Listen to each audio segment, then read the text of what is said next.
संगमेश्वरमध्ये पडलेल्या पावसामुळं गड नदीला पूर आलेला आहे आणि या पुराचं पाणी जे आहे ते मागजन बाजारपेठेमध्ये शिरलेलं आहे. आपण सध्या या मागजन बाजारपेठेमध्ये आहोत आणि या मागजन बाजारपेठेमध्ये पुराचं पाणी जे आहे ते शिरलेलं आहे. अनेक दुकानांमध्येही या पुराचं पाणी शिरलेलं आहे.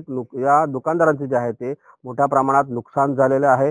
या वर्षी सलग दुसऱ्यांदा या मागजन बाजारपेठेमध्ये पाणी शिरलेलं आहे. त्यामुळे अनेक दुकानदारांचं या बाजारपेठेमध्ये नुकसान झालेलं आहे. याच बाजूला गड नदी आहे आणि या गड नदीचं पाणी जे आहे ते इथल्या मागजन बाजारपेठेमध्ये शिरलेलं आहे. त्याचबरोबर शेतात देखील पाणी शिरले आहे. त्यामुळे अनेक इथली भात शेती जी आहे ती पाण्याखाली गेलेली आहे. आपल्यासोबत इथले स्थानिक आहेत. काय नेमकं सांगाल, तुमची नेहमीच या ठिकाणी पाणी भरत असतं आणि काय नेमकी मागणी असेल? मागजन कसं दरवर्षी अगदी पावसाळा चालू झाला की 8 ते 10 वेळा पाणी भरतं. आता हे पाऊस चालू होऊन 1.5 महिना आला, दुसऱ्यांदा पाणी भरलंय.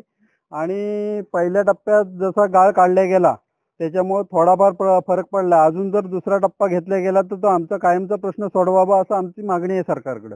नक्कीच दुसऱ्या टप्प्यातला गाळ जो आहे तो काढला जावा, जेणेकरून हे पाण्याचा जो प्रश्न आहे पाणी भरण्याचा तो कुठेतरी सॉल्व्ह होऊन जाईल. आणि एकंदरीत पाहिलं तर आता पावसाचा जोर जो ओसरला आहे त्यामुळे पुराचं पाणी आता कुठेतरी थांबतंय, पाणी ओसरतंय अशी परिस्थिती या ठिकाणी निर्माण झालेली आहे. अमोल कले, साम टीव्ही, संगमेश्वर, रत्नागिरी. आता isakal.com आहे देशातील नंबर 1 ची मराठी न्यूज वेबसाईट. प्रत्येक अपडेटसाठी isakal.com ला नक्की भेट द्या.